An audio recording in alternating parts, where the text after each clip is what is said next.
যে যাই করুক না কেন অনেকেই বলছে শিবিরের ওপরে দায় দিয়ে দাও। আমি কি বেশি বললাম? মনে হচ্ছে বাংলাদেশে ইসলামী ছাত্র শিবির তৈরি হয়েছে অন্যের দায় নেওয়ার জন্য। সেই ঢাকা বিশ্ববিদ্যালয় আজ 1-2 ভোটের ব্যবধানে না ইসলামপন্থী যারা, বিশেষ করে একামতের দিন যারা দুনিয়ায় কায়েম করতে চায়, তারা 3 ডবল ভোট পেয়ে পাশ করে গেছে। যেই ঢাকা বিশ্ববিদ্যালয়ে শহীদ আব্দুল মালেকের মাথায় ইট দিয়ে এসেছে, মগজ বের করে উল্লাস করেছিল তোফায়েল আহমেদ।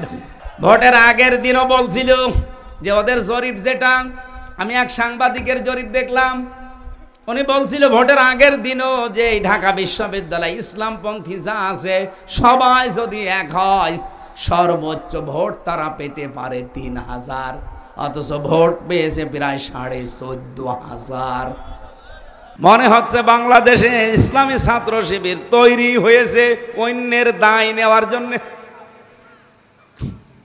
তারা ইফটিজিং করবে, তারা ধর্ষণ করবে, তারা উল্টাপাল্টা ফেসবুকে কথা দেবে, আর প্রমাণ হয়ে গেলে বলবে এটা শিবিরের ওপরে চাপিয়ে দাও। নিজেরা অন্যায় করে আর অন্যায়টা একটা ভালো মানুষের ওপরে চাপিয়ে দেয়। এই মিথ্যা, এই প্রোগ্রামগুলো এখন নেই।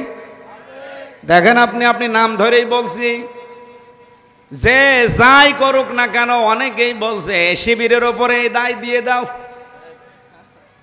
আমি কি বেশি বললাম? মনে হচ্ছে বাংলাদেশে ইসলামী ছাত্র শিবির তৈরি হয়েছে অন্যের দায় নেওয়ার জন্য।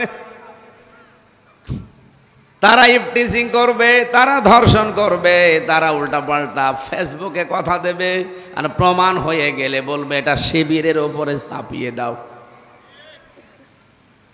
এই যে মিথ্যা, এই বিষয়টা যে কত মারাত্মক। মুসলমান আপনি নেই, আপনি মুনাফিক অলরেডি হয়ে গেছেন। যারা মিথ্যার উপরে বেড়ে উঠতেছেন। 2 নম্বরে যারা ওয়াদা করে কিন্তু ঠিক রাখে না। যেহেতু এখন সামনে একটা ওয়াদার মৌসুম আসতেছে, কত মানুষ না দিতে পারলে ওয়াদা করবে। কিন্তু আমরা যারা ইসলাম নিয়ে রাজনীতি করি, আল্লাহর কসম, কোরআন আমি হাতে নিয়ে বলতে পারি, আমি যেটা ওয়াদা করব আমি ইনশাআল্লাহ মানবই। কারণ আমি তো আর এটার জন্য মুনাফিক হতে পারি না। আমি ওয়াদা করেছি এই কুষ্টিয়াতে যদি সত্যি আল্লাহ পাক দায়িত্বে আমাদেরকে আনে, বিশেষ করে ইসলাম যদি যায়, এই কুষ্টিয়ার সবচাইতে মারাত্মক রোগের নাম হচ্ছে সাদাবাজি। এই কুষ্টিয়ায় অন্তত আমি নিজে গ্যারান্টি দিতে পারি, ইসলাম দিয়ে এমন পরিবেশ তৈরি করব, এ দেশে সাদাও থাকবে না, বাজিও থাকবে না। কিন্তু সেই জায়গা পর্যন্ত যদি আপনি না দেন, বলেন হুজুর ওয়াজ করে সাদাবাজি বন্ধ করেন। ওয়াজ করে তো 11-12 বছর করছি, সাদাবাজি বন্ধ হয়েছে, আরো বেড়ে গেছে। এই জন্য ইসলামের যত নিয়ম দেখবেন কোনোটা অনুরোধ নেই যে বাবা সলিমদ্দি এটা করো না। ইসলামের প্রত্যেকটা বিষয় আদেশ, ডু ইট, এটা কর। কারণ আল্লাহ হচ্ছেন মালিক, আমি হচ্ছি বান্দা। আল্লাহকে আমার কাছে এরকম করে বলতে পারে যে হাফিজ এটা কর, খুব ভালো হবে। ও বাবা হাফিজ এটা কর, তোর হাতে পায়ে ধরে বলছি, আল্লাহর দ্বারা এটা সাজে। উনি তো মালিক, উনি অর্ডার দেবেন। এই জন্য কোরআনের ভাষা হচ্ছে তা'মুরুনা বিল মা'রুফ ওয়া তানহাউনা আনিল মুনকার। আপনাকে শরীয়তের যে ভালো ভালো কাজ আছে পরিচিত, এই কাজগুলোর আদেশ করা লাগবে। আর অন্যায় যেগুলো আছে এগুলো বাধা দেওয়া লাগবে, প্রতিবন্ধকতা সৃষ্টি করা লাগবে।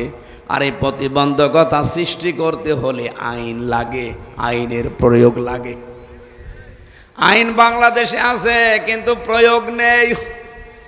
বাইরের দেশে আমি যখন যাই দেখি সেখানে আইন আছে এবং আইনের প্রয়োগ আছে, এই জন্য সে দেশে অপরাধ নেই। মালয়েশিয়াতে ইসলামের আইন সব নেই, ওদের দেশীয় আইন আছে এবং প্রয়োগ আছে। ওই আইনটা প্রয়োগ থাকার কারণে মানুষ এত ভয়ে থাকে, সমর্থন থাকার পরেও চুরি করে না, সমর্থ থাকার পরেও ডাকাতি করে না। কারণ জানে যদি একবার ধরা পড়ি জীবন শেষ করে দেবে। মালয়েশিয়া তো বাংলাদেশের চাইতে প্রায় 5 ডবলের উপরে বড় বিশাল দেশ। আমার বছরে 4-5 বার করে আমি এমনিতে যাই মাহফিলে। আমি দেখেছি প্রায় রান করা লাগে প্রতিদিন আমার 2000-2500 কিলোমিটার। তার মানে এরকম বাংলাদেশ 2টা প্রতিদিন পার হওয়া লাগে। আর ওই দেশে তো আমাদের মতো এরকম একেবারে ঢালু রাস্তা না, সমান্তরাল রাস্তা ওই দেশে খুব কম। বেশিরভাগ পাহাড়ি এলাকা, শুধু পাহাড়, পাথর, মরুভূমি আর পাম গাছ। যে সমস্ত রাস্তা দিয়ে আমি ড্রাইভারের সাথে গেছি, আমি দেখেছি 1500 কিলো 2000 কিলোমিটার চলছি সারা রাত সারা দিন। এমন এমন জঙ্গল পার হওয়া লাগে প্রায় 30 কিলো 40 কিলো শুধু জঙ্গল, একটা মানুষের দেখা পাওয়া যায় না। ড্রাইভার আমারে বলছে, হুজুর কোনো ভয় নেই, রাত এখন 3টা বাজে, তাতে কি হয়েছে, আল্লাহ ছাড়া কেউ আমাদের সামনে আসবে না। তাই আমরা তো এইরকম একটা দেশ বানাতে চাই। 51 বছরে অনেকেই চেষ্টা চালিয়েছে, পারে নাই। এবার পারবো ইনশাআল্লাহ, ইসলাম দিয়ে। কি কথা বলো না কেন? ইসলাম দিয়ে পারা যাবে না? সৌদি আরবের মক্কা থেকে মদিনা প্রায় 470 কিলোমিটার পথ। তার মানে আপনি এখান থেকে যদি কুষ্টিয়া থেকে শুরু করেন কমপক্ষে নোয়াখালী, এ বিশাল ডিস্টেন্সের পথ যখন আমরা গিয়েছি, আমি নিজে দেখেছি রাত 2টা 3টা 4টা বাজছে, ড্রাইভার তেলাওয়াত করছে আর যাচ্ছে, কোনো চিন্তা তার মনের ভেতরে নেই। মিশরি ড্রাইভার মন খুলে তেলাওয়াত করছে রাত 2টার সময়, আল মালু ওয়াল বানুনা জিনাতুল হায়াতিদ দুনিয়া ওয়াল বাকিয়াতুস সালিহাতু খায়রুন ইনদা রাব্বিকা সাওয়াবাও ওয়া খায়রুন আমালা। বলেন আল্লাহু আকবার। আমি ড্রাইভারের পেছনে ছিলাম, আমি দেখেছি, আমার মনে হচ্ছে চোখ খুলে রেখেছি, বন্ধ করেছে, বোঝা যাচ্ছে না, ও চালিয়েই যাচ্ছে আর তেলাওয়াত চলছে। অথচ রাত 2টা বাজে 3টা বাজে, কোনো চিন্তা নেই, টেনশন নেই মনের ভেতরে যে সামনে না জানি কোনো ডাকাত এসে পড়ে কিনা, কোনো ছিনতাইকারী আসে কিনা, কোনো চোর এসে আমার আবার ঝামেলা করে কিনা। না, একটাই ভয় তার মনের ভেতরে, আল্লাহর ভয়। সুবহানাল্লাহ বলতে পারেন নাই? যদিও মনে করছেন যে এই কয়জনের সামনে কথা বলি, এই কথা বলার দরকার কি? আরে ভাই, আমার সামনে এখন বাংলার 18 কোটি মানুষ, এই যে এইগুলো সব চলছে লাইভ, সারা দেশের মানুষকেই শোনাতে চাচ্ছে। এবার আমরা ইসলাম দিয়ে দেশটাকে সাজাতে চাই। আপনাদের কাছে আমরা সুযোগ চাই, আপনারা একটু সমর্থন করেন।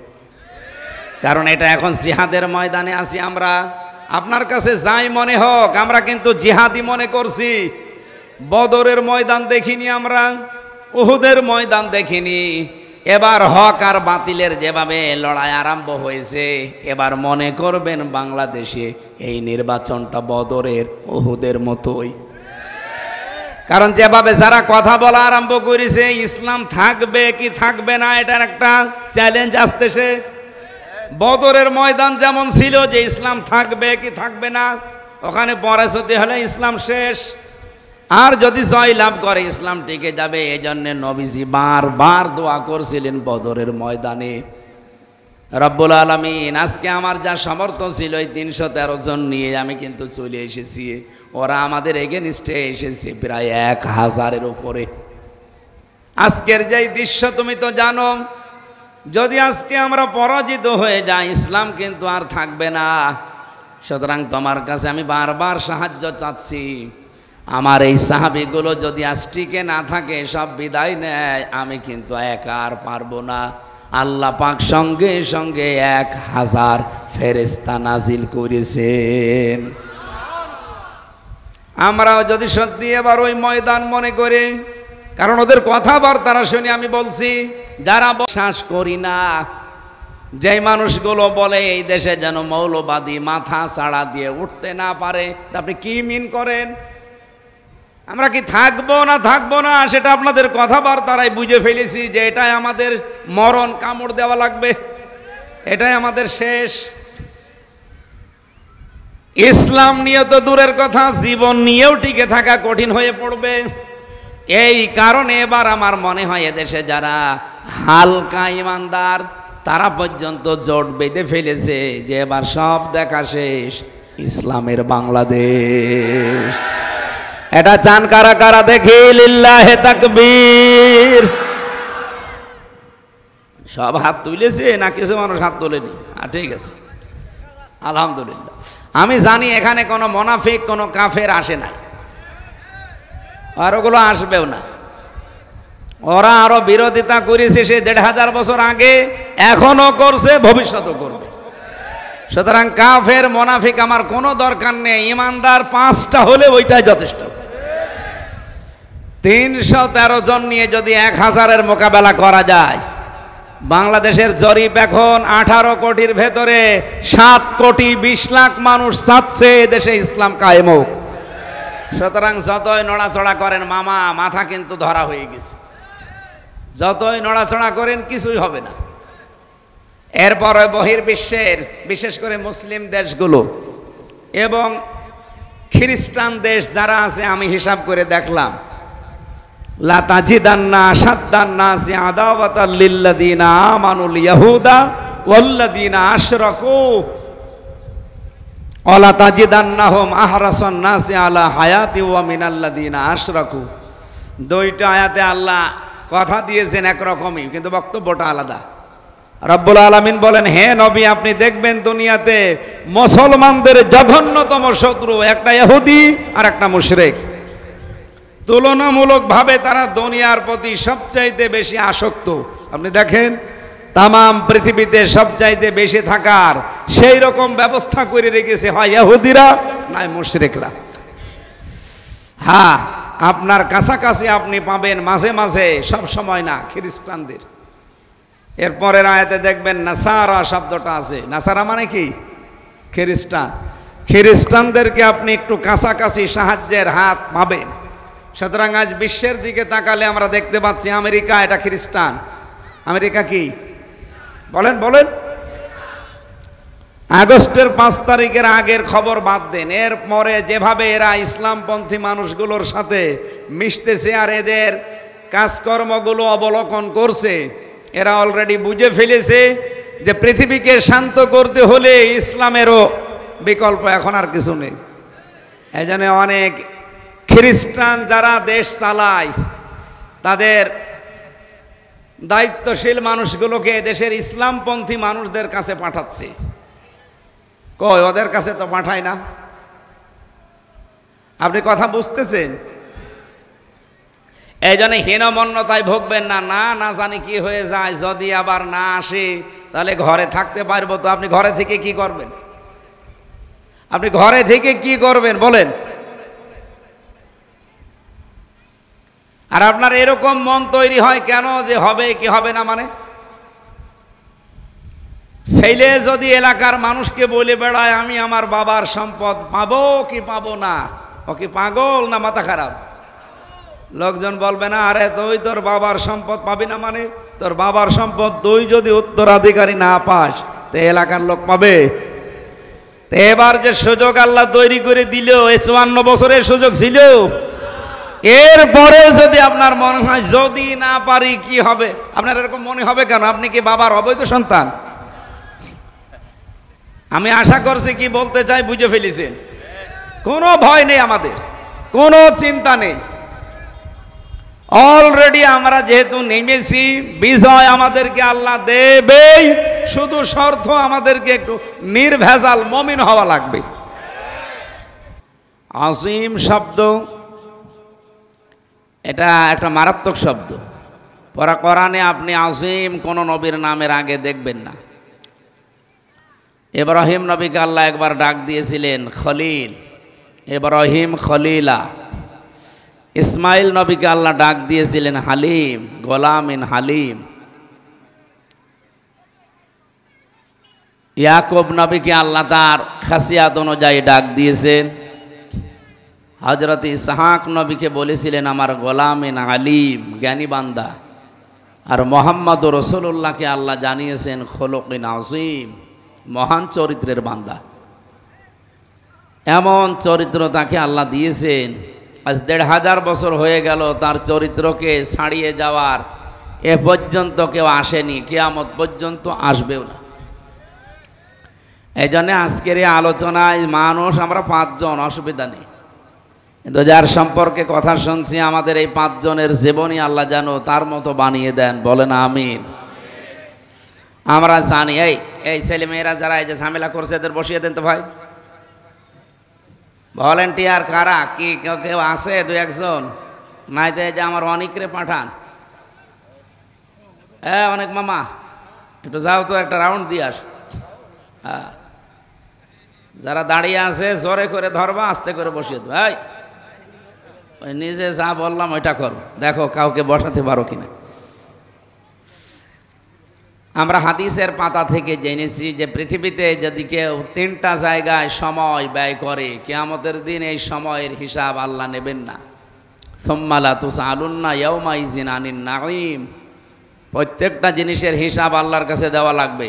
নাকি আপনি মনে করছেন যে আমাকে আল্লাহ অনর্থক বানিয়েছে, আমার পেছনে সামনে কেউ নেই? ইয়াহসাবু আন্না মালাহু আখলাদা কাল্লা লা ইউমবাদান্না ফিল হুতামা ওয়া মা আদরাকা মাল হুতামা। এরকম বহু আয়াত দ্বারা প্রমাণিত এটা। মানুষ অনেকে মনে করে ইয়াহসাবু আন্না ইল্লাম ইয়াকুন ইয়ারাহু আহাদ, এরকম একটা আয়াত সূরা বালাদের ভেতরে আছে। সে কি ধারণা করে, মনে করে যে তাকে দেখার মতো কেউ নেই, সে এড়া ঘোড়া।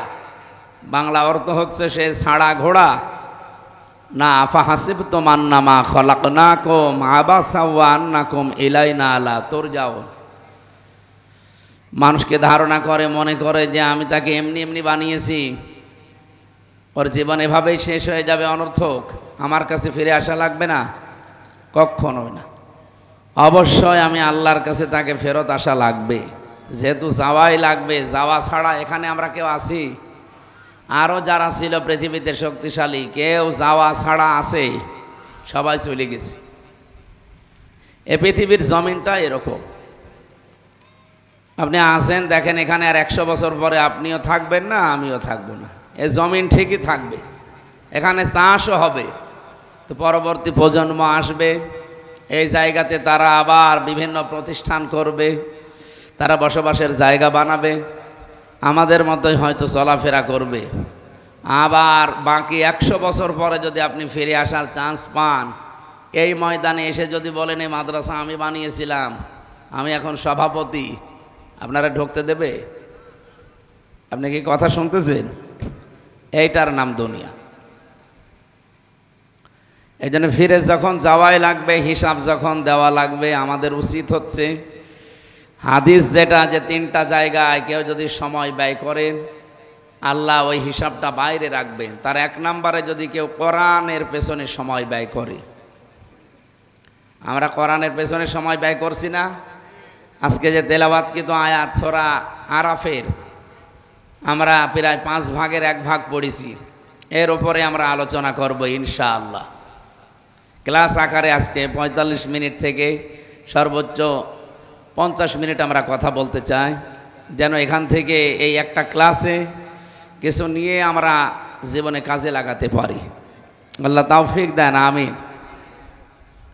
দ্বিতীয় নম্বরে, আপনি যদি মা বাবার বৈধ কাজে কিছু খরচ করেন, কিয়ামতের দিন আপনার জবাব দেওয়া লাগবে না আল্লাহর কাছে। হ্যাঁ, মা বাবা বলছে বাবা আমার তো ভালো লাগছে না, একটা ডিশ অ্যান্টিনা লাগিয়ে দাও, তো আপনি দিলেন, এটার জন্য কোনো হিসাব দেওয়া লাগবে না নাকি? বৈধ কোনো কিছু যদি বলে, তাহলে আপনার সাধ্যমতো আপনি অবশ্যই তার পেছনে খরচ করবেন। কারণ আল্লাহর আইন মানা ফরজ, মা বাবার আইন মানা কি না? ফরজ না। তাদের সেবা করা ফরজ, তাদের পেছনে খরচ করা ফরজ। মা বাবার আইন মানা কিন্তু ফরজ না। আইন মানা শুধুমাত্র ফরজ কার বলেন তো? হ্যাঁ, এই জন্য মা বাবার সেবা করা আল্লাহর আইন মানার মতোই ফরজ। এই জন্য সাধ্য যাদের আছে তাদের কিন্তু খরচ করা উচিত মা বাবার পেছনে। আপনি হিসাব ছাড়া যদি তাদের বৈধ কাজে খরচ করেন, আল্লাহ আপনাকে দুনিয়াতে হিসাব ছাড়া নিয়ামত দেবে। কালকে বাড়ি যেয়ে খেয়ে সুবহানাল্লাহ বলবেন। আপনি কথা বুঝতেছেন কি বলছি? আপনার মা আর বাবার জন্য যদি হিসাব ছাড়া আপনি বৈধ কাজে খরচ করেন, আল্লাহ দুনিয়া আখেরাতে আপনাকে হিসাব ছাড়া নিয়ামত দেবে। আর আপনি যদি মনে করেন কালকে কেবল 150 টাকা দিলাম, এখন আবার 50 টাকা চাই, মানে আরে ও ভাই, ও যদি অবৈধ কোনো কাজে আপনি দেখেন যে বাবা দিলে বিড়ি খাবে, টাকা দেওয়ার দরকার নেই। যদি দেখেন যে আমার বাবা একটু হালকা লাল পানি খায়, এই গাছা খায়, এরকম দিলেই ও খরচ করবে, এই জায়গায় দেওয়ার দরকার নেই, তাহলে আপনার গোনা হবে না। তো বৈধ কোনো কাজ যেগুলো শরীর সুস্থ রাখার জন্যে, অসুখ হয়েছে তার সেবা করার জন্যে, চিকিৎসার জন্যে, এরকম কোনো কাজে যদি কেউ সম্পদ খরচ করে, ওটা হিসাব ছাড়া করলে আপনাকে হিসাব ছাড়া নিয়ামত দেওয়া হবে। আল্লাহ যেন আমাদের সবাইকে তৌফিক দেন। এমনকি হাদিস হচ্ছে গীবত করা তো হারাম, নাকি হারাম না? কিন্তু ওই সন্তানের নাম ধরে গীবত করা বা জনগণের কাছে সতর্ক করা জায়েজ আছে, যেই সন্তান তার সমর্থ থাকার পরও তার নিজের মা বাবাকে দেখে না, খরচ দেয় না। এরকম বহু সন্তান দেশে আছে না নেই? এরকম বহু সন্তান দুনিয়ায় যেন আরো তৈরি হয়, যেন তৈরি হয়, এরকম একটা ব্যবস্থা সামনে করছে অনেকে, আপনি চিন্তা করতে পারবেন না। এই গত 2-3 দিনে কি ঘটে গেছে আপনি জানেন? বাংলাদেশের প্রাইমারি যত স্কুল আছে সেখানে নাচের যে শিক্ষক, গান শেখাতে হবে এরকম শিক্ষক নিয়োগ দেওয়া হয়েছে অলরেডি। শরীর চর্চা কিভাবে করা লাগে এগুলোর জন্য অলরেডি শিক্ষক নিয়োগ দেওয়া হয়েছে।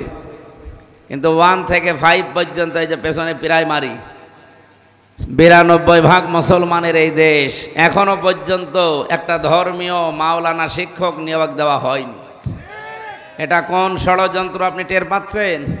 আপনি বলছেন এ আর কি মানে আগামী 10 বছর পরে এই সন্তানের বয়স হবে কমপক্ষে 16 বছর, কারণ 6 বছরে স্কুলে যাচ্ছে, 10 বছর পরে কত হবে? 16 বছর পরে ও যখন এসএসসি ম্যাট্রিক দাখিল পাশ করবে, এরপরে যদি পড়ান ভালো না হলে বিভিন্ন কর্মজীবনে চলে যাবে। ও তো 1 থেকে 5 পর্যন্ত শুধু শরীর চর্চা শিখেছে, গান শিখেছে, নাচ শিখেছে, কিন্তু ধর্মীয় শিক্ষক ছিল না, এই জন্য ইসলাম শিখতে পারে নাই। আল্লাহর পরে যে আপনার স্থান, আপনি মা আর বাবা, সেটাও জানে না। এই জন্যে বাধ্য হয়ে দেখবেন বড় যত হবে আপনার থেকে ওর দূরত্ব তত বাড়বে। বড় হওয়ার পরে আপনাকে হয় আলাদা করে দেবে, নাই বৃদ্ধাশ্রমে রেখে আসবে। এটা একটা গভীর ষড়যন্ত্র, আর এটা করাচ্ছে দাদারা। এর পেছনে যদি আর একটু কলকাঠি নাড়ে কেউ, সেটা হচ্ছে এই সাদা চামড়ার যারা আছে তারা। এই জন্য যিনি দায়িত্বে আছেন ডক্টর মোহাম্মদ ইউনূস, 2 নবীর নাম কিন্তু আপনি নিয়েছেন, মোহাম্মদ একটা আর একটা কি? আমরা তো 1 নবীর নাম লিখি যে মোহাম্মদ আমির হামজা, তাও মাঝে মাঝে লেখা হয় না, একবারে মুফতি আমির হামজা, আর আপনি 2 নবীর নাম নিয়ে বসে আছেন। আপনারা আমার সামনে 5 জন কি 20 জন, ওটা দেখার দরকার নেই। এই যে কি রহমান কাতিবিন আছে না, জায়গা মতো পৌঁছিয়ে দেবে। এই জন্যে বলছে যিনি দায়িত্বে আছেন সর্বোচ্চ, এদেশের জনগণের আকাঙ্ক্ষা আপনি টের পাচ্ছেন কিনা জানি না। আমরা আলেম যারা আছি আপনাদেরকে সতর্ক করছি, আপনারা নির্বাচনের তারিখ অলরেডি দিয়েছেন ফেব্রুয়ারির 12 তারিখ, এরপরে হয়তো আপনারা থাকবেন না। তা আশা করব আপনি এমন কিছু কাজ বাংলাদেশের জন্য করেন যেন মুসলমানদের অন্তরে আপনি চির অমর হয়ে থাকতে পারেন। আমরা চাই, আপনি গানের শিক্ষক দিয়েছেন, শরীর চর্চার শিক্ষক দিয়েছেন, আমরা প্রতিবাদ করি নাই, দেন আপনাদের যদি থাকে ওইরকম দেন। কিন্তু 92% মুসলমানের দেশে আমরা চাই 1 থেকে 5 পর্যন্ত প্রাইমারিতে একজন মাওলানা দেওয়া লাগবে। বলেন, ছোটবেলায় যদি ওরা না শেখে বড় হয়ে শিখবে? সে সময় পাবে? আমি ছোটবেলায় যখন কোরআন মুখস্থ করেছিলাম মাদ্রাসায়, ওই সময় আমার মাত্র 6 মাস 10-12 দিন সময় লেগেছে কোরআন মুখস্থ করতে। এখন আমার 1 পৃষ্ঠা দেন, 1 পৃষ্ঠা লাগবে 1 বছর, তাও একদিক থেকে পড়বো আর একদিকে ভুলে যাব, কারণ সেই মেধা এখন আর আছে? আমি ওই সময় থাকতেই কোরআনের আয়াত পারা পৃষ্ঠা লাইন এগুলো মুখস্থ করেছিলাম, আমার আজও আয়ত্তে আছে। এখন আমি একটা হাদিসের ইবারত মুখস্থ করতে গিয়ে আমার ঘাম ছুটে যাচ্ছে, একদিকে পড়ি আর একদিকে ভুলে যাই, কারণ একটা মানুষের বয়স থাকে মুখস্থ করার, সব সময় মুখস্থ হয় না। যে সময়টা তারা এগুলো শিখলে মনে থাকবে, সেই সময়টায় আপনি তাকে গান শেখাবেন, নাচ শেখাবেন, শরীর চর্চা শেখাবেন। অত আস্তে আস্তে এই 5 বছর থেকে 10 বছর আপনার কাছে থাকবে, শেষ পর্যন্ত আল্লাহকে তো ভুলে যাবেই, আল্লাহর পরে যে আপনার মা বাবার স্থান সেইটাও ভুলে যাবে। এজন্য আমরা ইমিডিয়েটলি জানাচ্ছি, যারা দায়িত্বে আছেন আপনারা এই কাজ করে যান, নয়তো মুসলমানদের অন্তর থেকে আপনারা উঠে যাবেন। এটাকে শুধু আমির হামজার দাবি না, আমাদের সকলের দাবি।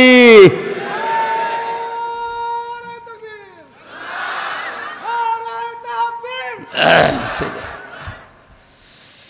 সম্মানিত কুষ্টিয়াবাসী, এই জন্য আমি মন থেকে কথাগুলো বলছি, কারণ মা বাবার কাছে সন্তান এবং সন্তানের কাছে মা বাবা যে সম্মান মর্যাদা পাওয়া দরকার এখন আস্তে আস্তে উঠে যাচ্ছে।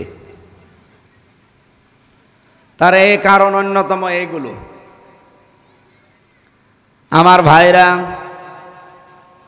আল্লাহ রাব্বুল আলামিন যেহেতু নিয়ে যাবেন তার কাছে, এই জন্যে আমাদের উচিত শিক্ষা ব্যবস্থায় যতদিন মা বাবা সম্পর্কে গুরুত্বপূর্ণ কোনো তথ্য আমাদের শেখানো না হয়, বিভিন্ন আলেমদের মুখে, বিশেষ করে ওয়াজ মাহফিলে, তাফসির মাহফিলে, মিলাদ মাহফিলে, মসজিদের খুতবায়, যেখানে যতটুকু পান নিচে পড়াশোনা করে হলেও অন্তত আপনার বিবেক তো সায় দেয় যে আমার মা বাবা আমার আপনজন, তাই না?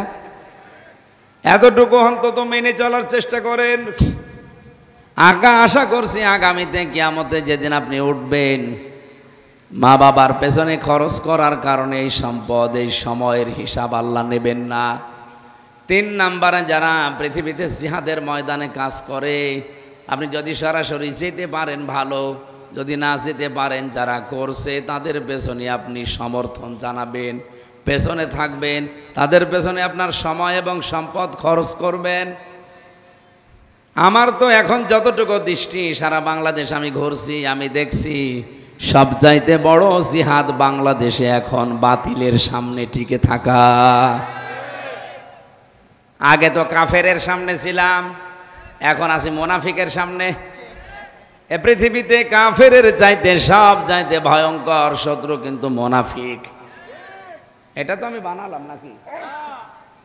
কোরআনে কারিমে সূরা নিসা 140 নম্বর আয়াতের শেষের দিকে আছে, ইন্নাল্লাহা জামিউল মুনাফিকিনা ওয়াল কাফিরিনা ফি জাহান্নামা জামিআ। অবশ্যই আমি আল্লাহ জাহান্নামে একত্রিত করব, আগে মুনাফিকদের, এরপরে কাফেরদের। বলেন তো, আগে মুনাফিকের নাম না কাফের? তাহলে আল্লাহর কাছে ঘৃণিত কাফেরের চাইতেও মুনাফিক। এজন্য কোরআনে কারিমে আল্লাহ যেখানে মুনাফিকের আলোচনা দিয়েছেন সেখানে রেগে গেছেন, ইন্নাল মুনাফিকিনা ফিদ দারকিল আসফালি মিনান নার ওয়া লান তাজিদা লাহুম নাসীরা। আপনি পড়া কোরআনে মুনাফিকের আলোচনা যেখানেই দেখবেন সেখানে দেখবেন আল্লাহর ভাষাটা রাগ রাগ। কাফেরদের বেলায়ও আমি কোরআনের পুরা ভাষাটা আয়ত্ত করেছি, দেখেছি না রাগ আছে, কিন্তু মুনাফিকের মতো রাগ না। অবশ্যই মুনাফিককে আমি জাহান্নামে দেব, কিন্তু উপরে রাখবো না, একেবারে নিম্নে দেব। আসফালা ইসমে তাফসিল, এর চাইতে আর নিচে কোনো জায়গা নেই জাহান্নামে। এই জন্য এখন সবচাইতে বড় জিহাদ বলেন, সবচাইতে বড় চ্যালেঞ্জ এই বাংলাদেশে মুনাফিকদেরকে ট্যাকেল দেওয়া। কাফের তো সরাসরি বোঝা যায় যে ও সরাসরি কাফের, কিন্তু মুনাফিকরা দোমুখী সাপ হয়। ও সামনে এসে বেশ ভালোই কথা বলে, পেছনে যে শিকড় কেটে দেয়। আর আমার তো মনে হচ্ছে বাংলাদেশে এই সংখ্যা অনেক বেশি, যদিও এখন কমতেছে। নবীজি ইন্তেকালের আগে কথা জানিয়েছেন যে আমার উম্মতের ভেতরে মুনাফিক এই যে শব্দটা, এটা কোন কাফের, মুশরিক, ইহুদি, খ্রিস্টান, মাজুসি, যত জাতির লোক দুনিয়ায় বাস করে কোন জাতির ভেতরে আপনি মুনাফিক পাবেন না। মুনাফিক তৈরি হয় শুধুমাত্র আমার উম্মত বলে যারা দাবি করে এই মুসলমানদের ভেতরে। হরিপুরবাসী, আপনি যদি এখন প্রশ্ন করেন যে হুজুর আমি মুনাফিক দেখব,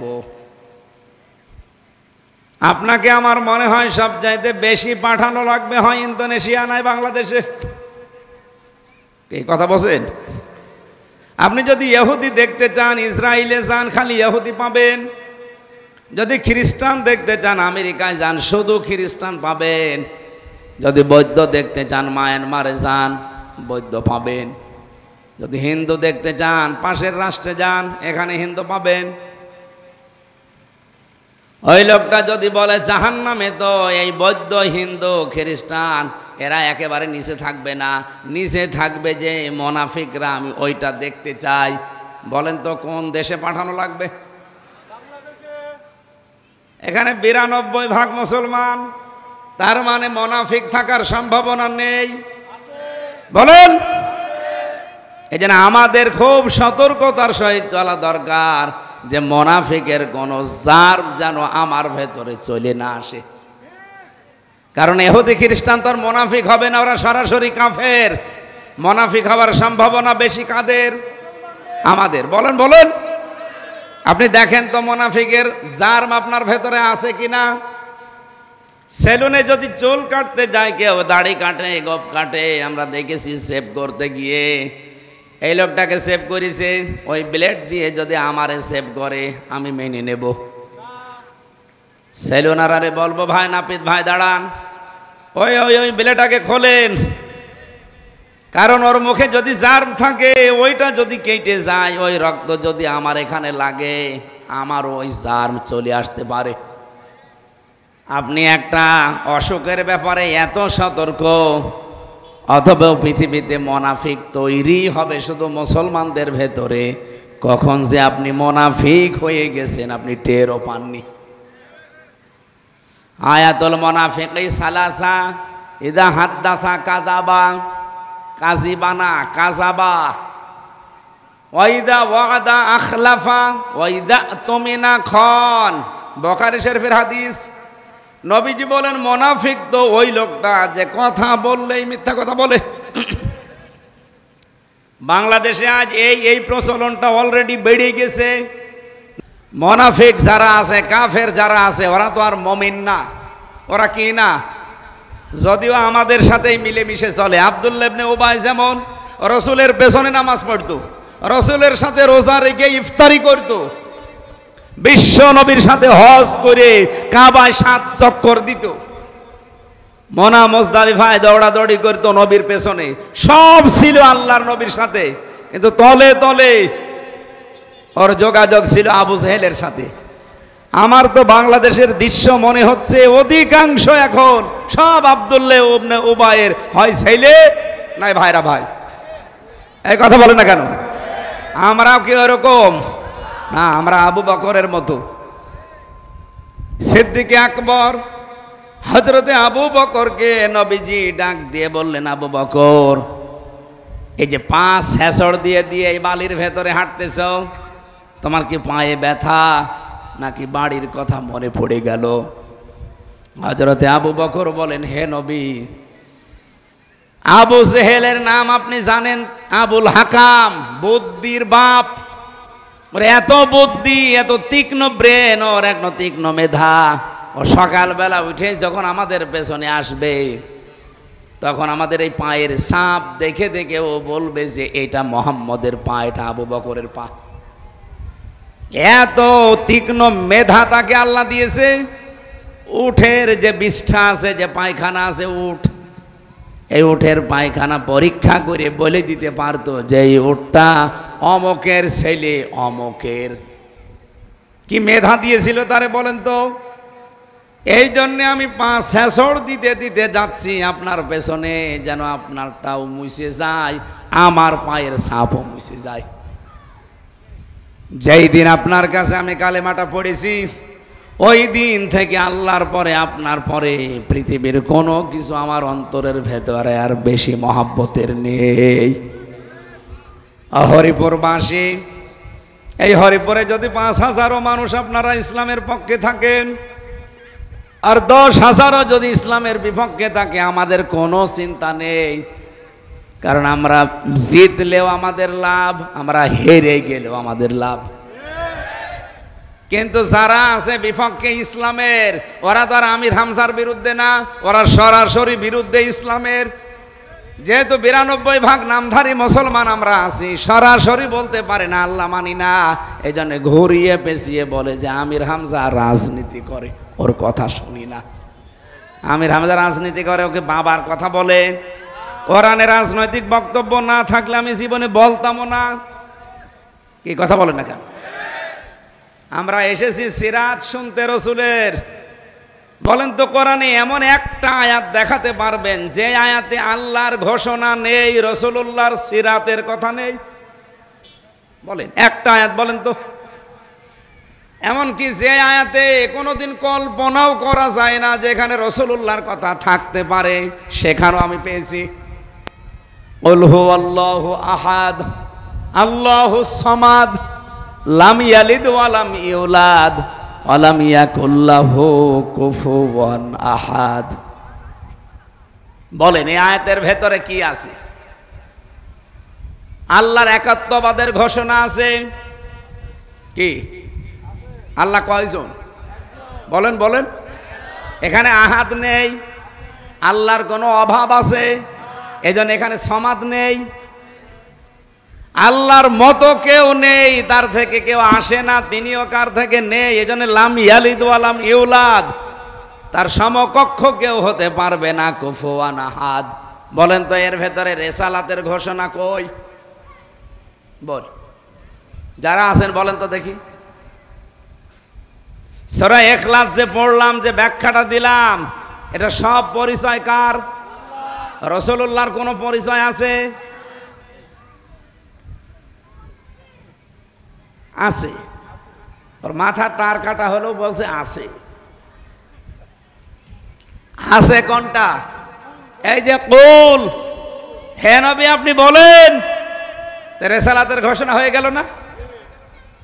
কুল হুয়াল্লাহু আহাদ আপনি বাংলা লিখতে হলে লেখা লাগবে হে রাসূল, হে নবী আপনি বলুন। অথচ কুলের ভেতরে কি এগুলো ছিল? রেসালাতের ঘোষণা নেই এমন কোন আয়াত নেই।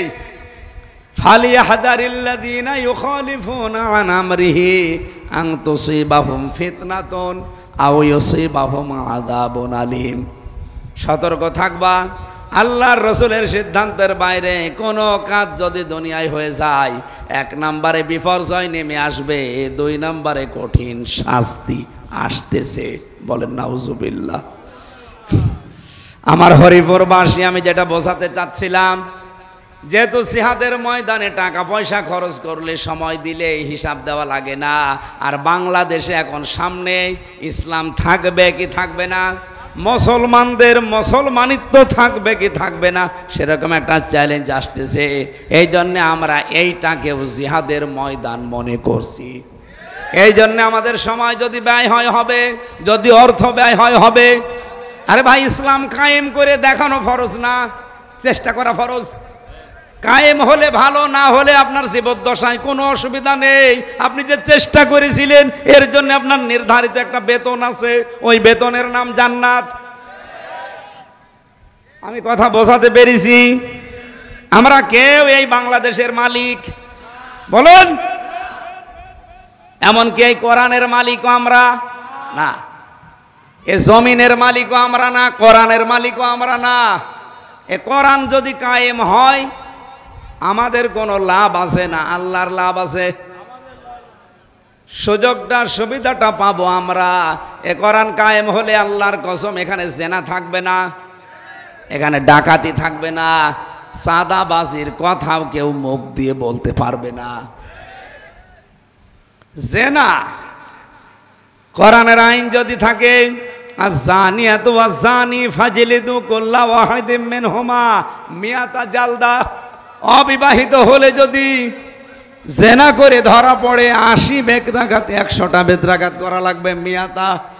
আর যদি বিবাহিত হয়ে জেনা করে ওরে মাটির ভেতরে গেড়ে ফেলে পাথর দিয়ে মেরে ফেলা লাগবে। সৌদি আরবে আমরা নিয়ে গিয়েছিল গলা কাটা মসজিদে, ওই যে জেনা করলে যেখানে গলা কেটে ফেলে ওই মসজিদে গিয়েছিলাম দেখতে। সৌদি আরবে প্রকাশ্যে গোপনে যদি কিছু থাকে, ও প্রকাশ্যে কোনো জেনা নেই এই কারণ একবার যদি কোনো কায়দায় ধরা পড়ে যায়, সে যেই হোক তার খবর আছে। বাংলাদেশে এরকম একটা বিচার আপনি একটু দেখান, আমার মনে হয় ছেলেদের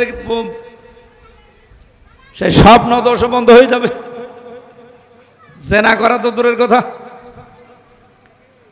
কারণ কোন রোগের কোন ঔষধ আমরা যদি নাও জানি, যিনি বানিয়েছে তিনি জানে না, উনি ভালো করে জানে। এই জন্য জিহাদের এই ময়দানে আপনি আজকে সামনে যদি এরকম পরিবেশ আসে, আপনার সময় আপনার সম্পদ আপনি নির্দ্বিধায় খরচ করবেন। কিয়ামতের দিন আল্লাহ যখন হিসাব নেবে, এইটা হিসাবের বাইরে রাখবে। এই জন্য সারাটা জীবনই যেন হয় কোরআনের পেছনে, নাই মা বাবার পেছনে, নাই জিহাদের ময়দানে যেন ব্যয় হয়। বলেন আমিন। জিহাদ মানেই কিন্তু শুধু মারামারি করা না, শুধু তরবারি নেওয়া না, শুধু অস্ত্র হাতে নেওয়া না। আপনি যে একজনের সাথে ইসলামের কারণে একটু বাক বিতনটা করলেন, একটু উচ্চ স্বরে কথা বললেন, এইটাও জিহাদ। কথা বুঝতেছেন? এই যে আমার আগে যে কথা বলছিল, ওর কথা কোন দিক থেকে কোন দিকে বলিস আমি হালকা পাতলা শুনলাম। যাই বলুক, ও যে হুঙ্কার দিয়েছে, এ হুঙ্কারে আমার মনে হয় যারা মুনাফিক ওরা মনে করছে না এখানে মনে হয় কিছু আছে। এটা একটা কৌশল। সম্মানিত ভাইরা, আমরা যারা সত্যি আজকে কোরআনের এই ময়দানে আসলাম, আমরা আজকে অবশ্যই খুশি। মানুষ আমাদের কম বেশি এটা ফ্যাক্টর নয়। আমি আসতে পেরেছি কোরআনে কারিম শোনার জন্য, নবীর জীবনী শুনতে, এইটাই সাকসেস। পৃথিবীতে আল্লাহ যদি কারো উপরে খুশি হয় বেশি, তাকে 4টা জিনিস দেয়। আপনি দেখেন তো আল্লাহ আপনার উপরে খুশি আছে কিনা। 1 নম্বরে তার ঘরে আল্লাহ একটা কন্যা সন্তান পাঠায়। শুধু মেয়ে হলে এটা খুশি হয়, আপনার স্ত্রী না, সরাসরি খুশিকে। যদিও আমরা পুরুষ মানুষ যারা বাবা, অনেকে মন খারাপ করি। এরকম বাবা দেশে নেই। এরকম বাবা দেশে থাকার পেছনে কারণ হচ্ছে এই দেশে ইসলাম না থাকা। ইসলাম থাকলে মেয়ে হলে আপনি আরো আনন্দ করতেন, কারণ ওরে টাকা পয়সা দিয়ে কিনে নিয়ে তারপরে বউ বানানো লাগতো। যেহেতু ইসলাম নেই, এই জন্য একটা মেয়ের পেছনে বাবার সব খরচ করার পরেও শান্তি পাওয়া যাচ্ছে না। এই জন্য আমাদের যাদের মেয়ে আছে, অন্তত আমরা আল্লাহ যেহেতু খুশি, আমরাও 2 নম্বরে যদি আল্লাহ খুব বেশি খুশি হয়ে যায়, তখন জমিনে বৃষ্টি নাজিল করে। 3 নম্বরে যদি আরো বেশি খুশি হয় মানুষের উপরে, তখন তার বাড়ি মেহমান পাঠায়। কিন্তু আমরা এটাই নারাজ। 4 নম্বরে যদি একেবারে সর্বশেষ আল্লাহর আর খুশি ধরে না, তখন ওই লোকটাকে আল্লাহ রোগ দেয়। রোগ শোক অসুখ বিসুখ দিয়ে আল্লাহ ওরে পরীক্ষা করে। এই 4টা যাদেরকে আল্লাহ দিয়েছে, মনে করবেন আল্লাহ অনেক খুশি আপনার উপরে। আর একটা বিষয় বলবো এর বিপরীত, যেটা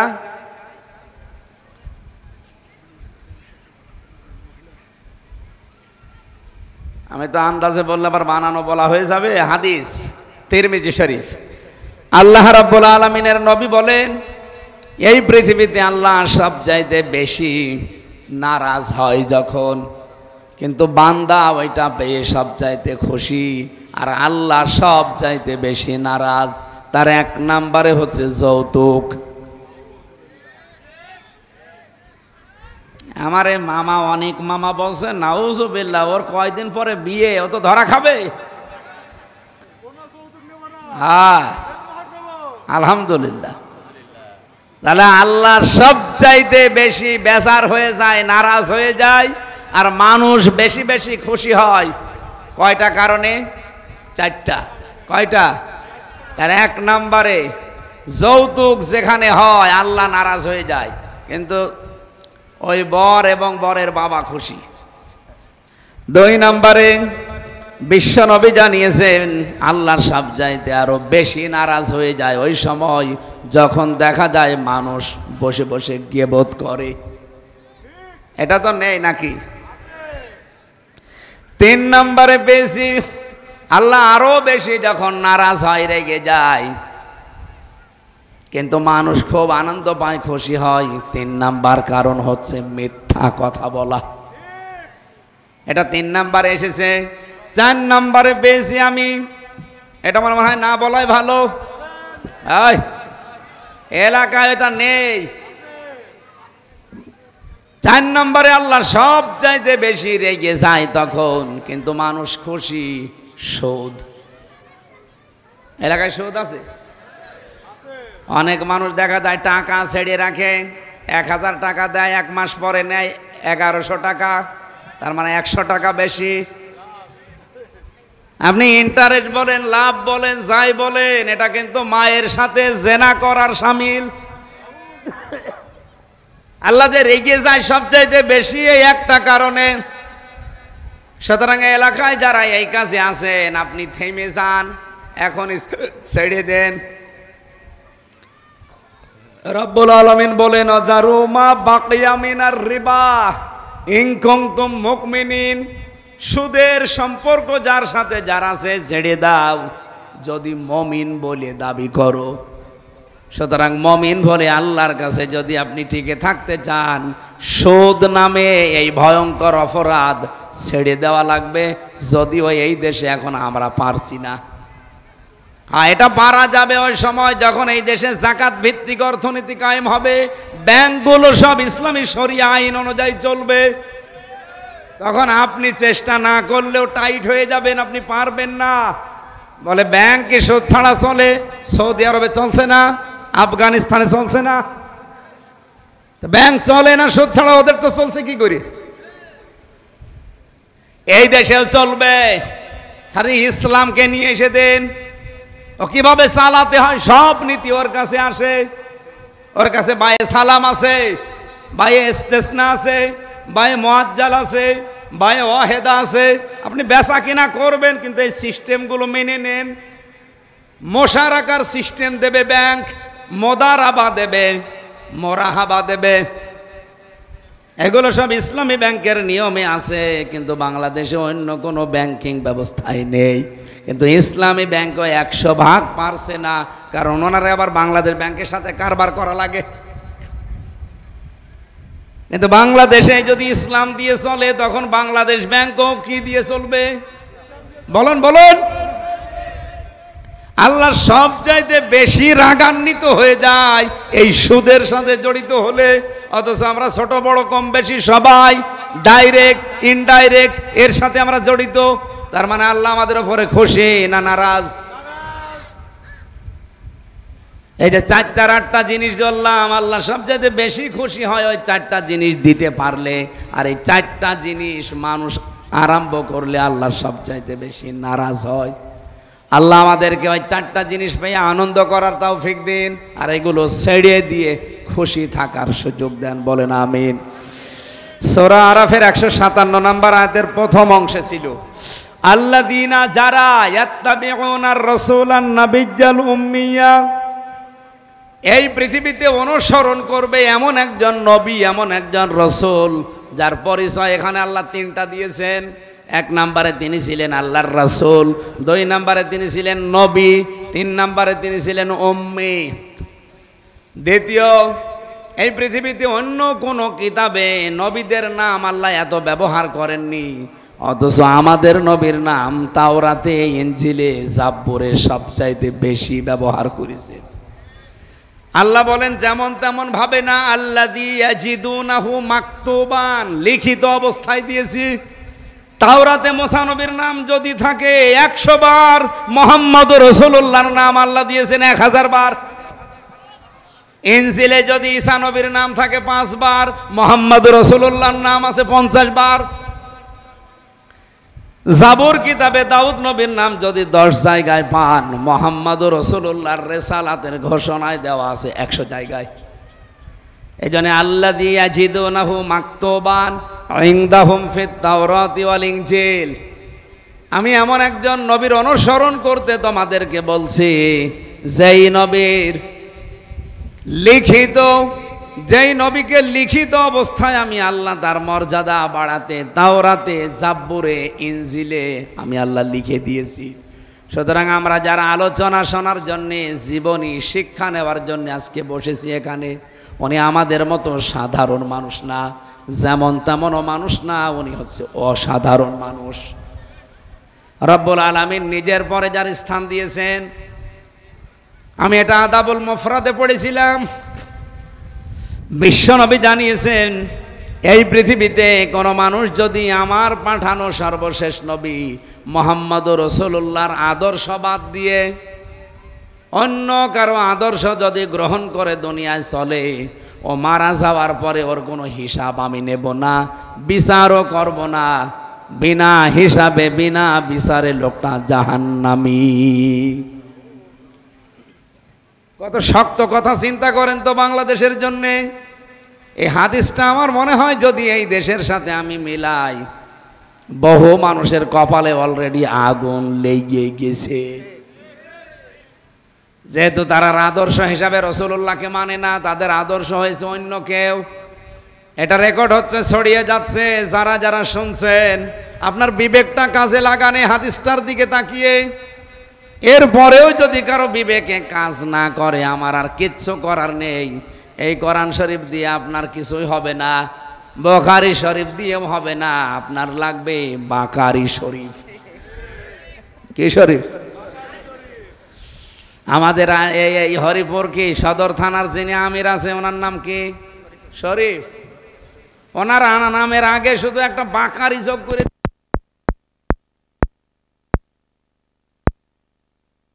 জায়গা মতো গুইতো মারছে, তাহলে তো আমার সমস্যা না, সমস্যা আপনার। কি কথা বলে না কেন? এই যে দুধ, মিল্ক, এটা কি ভালো না খারাপ? কি সবার জন্য ভালো? যারা আমাশা, ওর জন্য দুধ ভালো। ওরে যদি আপনি দুধ খাওয়ান, দুধ তো ভালো জিনিস। Milk is an ideal food বলা হয়, আইডিয়াল ড্রিঙ্ক না, আইডিয়াল ফুড।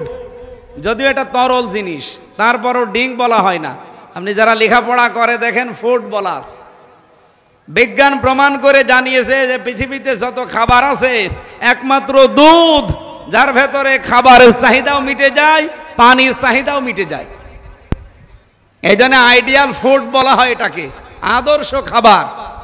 অথচ এত বড় আদর্শ খাবারও আমাশার রোগীকে দিলে ও পায়খানার রাস্তা সরাসরি হয়ে যাবে। এখন এই দোষ কি দুধের না ওর পেটের? বলেন বলেন। আমি কোরআনের কথা, হাদিসের কথা ডাইরেক্ট, একেবারে ডাইরেক্ট ভাবেই বলেছি, নাম ধরেও বলেছি। এখন এই দোষ কি কোরআন হাদিসের না ওই যে চলে যাচ্ছে ওর? দুধের কোনো দোষ নেই ভাই, দুধ আসলেই ভালো জিনিস। কোরআনেরও দোষ না, কোরআন ভালো, কিন্তু দোষ আপনার। আপনি তো তার আদর্শ মতো চলতে পারছেন না, এই জন্য আপনার সমস্যা হচ্ছে। যারা আদর্শ মতো চলে ওদেরকে আপনি মাথায় বাঁশ দিয়ে, বাড়ি দিয়েও আলাদা করতে পারবেন না। কোরআনের আন্দোলন থেকে পারা যাবে তাদের? তারা যে সিদ্ধান্ত নিয়ে রাসূলের আদর্শ মানতে অলরেডি লেগে পড়েছে, তাদেরকে আর কেউ এদেশ থেকে ফেরাতে পারবেন না। হয় ওরা কবরে যাবে, না ইসলাম এদেশে কায়েম করেই ছাড়বে ইনশাআল্লাহ। আমাদের যাদের স্ত্রী অবাধ্য আছে, আপনার স্ত্রী আর কতটুকু অবাধ্য থাকতে পারে বলেন? লূত একজন নবী, হযরতে লূত নবীর স্ত্রী অবাধ্য ছিল। উনি যে দাওয়াতি মিশনে কাজ করতেন, ওই জামানার বড় গুনাহ ছিল পুরুষে পুরুষে জেনা করা। অথচ এই কাজের উনি বিরোধিতা করতেন, আর ওনার স্ত্রী ঘরে থাকা বউ এটা সাপোর্ট করত, যারা করত তলে তলে তাদের পেছনে থাকতো।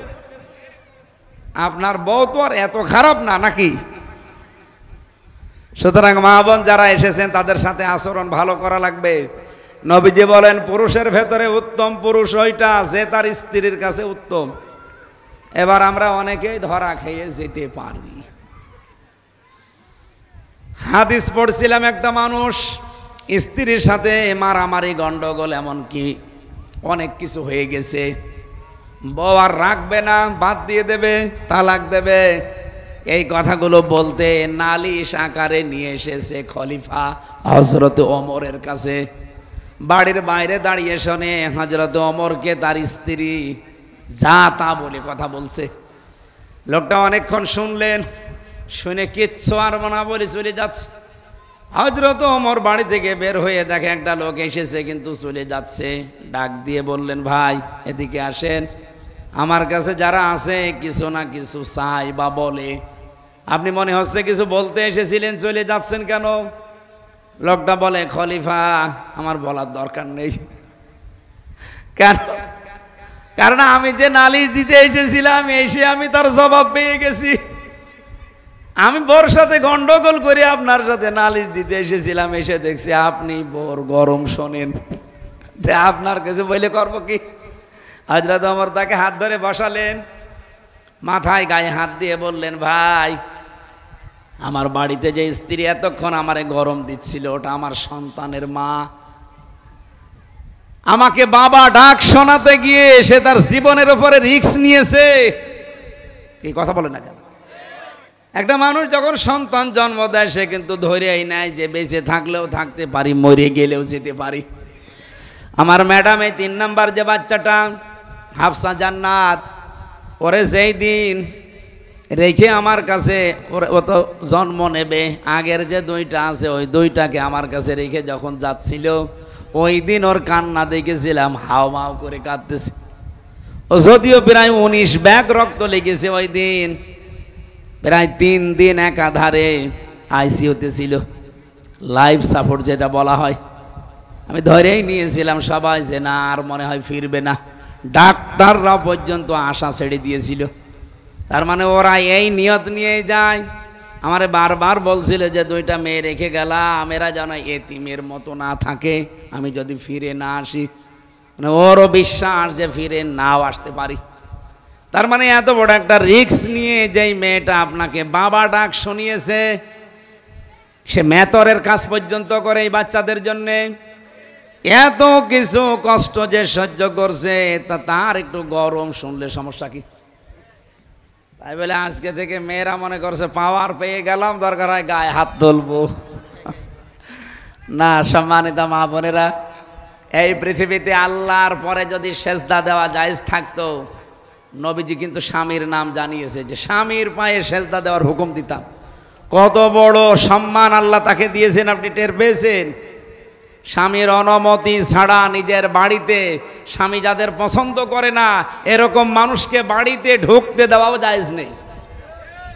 পাশের বাড়ির একজন দেবর আছে, চাচাতো, স্বামী তারে দেখতে পারে না, তার সাথে সম্পর্ক ভালো না, অথচ স্বামী বাইরে চলে গেলে আপনি তারে বাড়িতে ঢুকতেও দেন, গল্পও করেন, বাকি কাজ নাই নাই বললাম। এরকম বহু দেশে নেই? ও যদি সারা জীবন নামাজ পড়ে, স্বামী যেটা চাই না আপনি ওইটা চাইলেন কেন? এই জন্য আপনার নামাজ কবুল হবে না। এই একজন বলল ঠিক, তার মানে ও ধরা খেয়েছে। আল্লাহ জানে ওকে অন্তত ধরা আর না খাওয়ায়। হাজারো মানুষ আমরা এরকম আছি, বাবা মারা গেছে, স্বামী যদি বলে না যাওয়ার দরকার নেই মাটি দিয়ে দিক, স্বামীর অনুমতি ছাড়া বাবাকে আপনি দেখতেও যেতে পারবেন না, এটার নাম স্বামী। আপনি বসেন আর সোতা নাতা নিয়ে তারে খোটা দেন, একটা সাবান কম হলে তারে গালি দেন।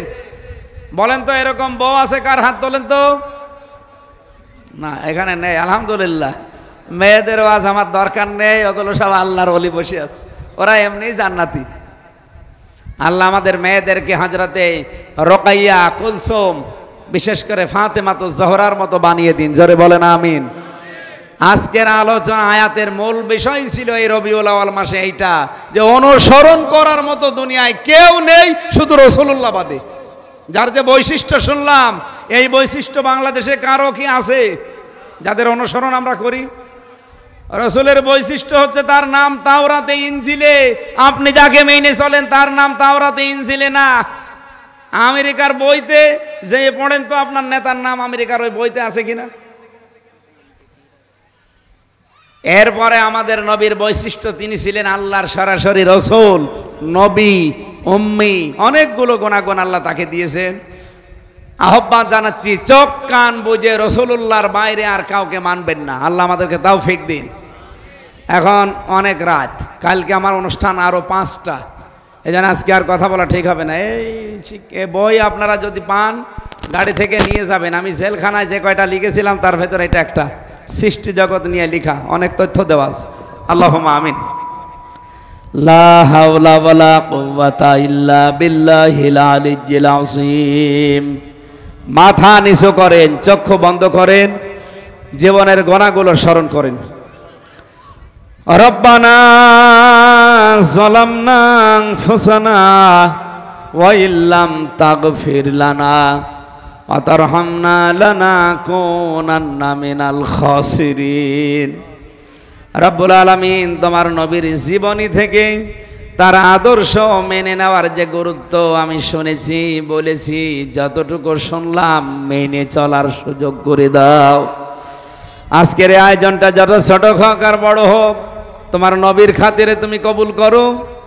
যতগুলো মানুষ আমরা এসে বসে আছি, বিশ্বনবী ছাড়া আজকে থেকে সিদ্ধান্ত নিয়েছি কারো আদর্শ মানি না, মানব না।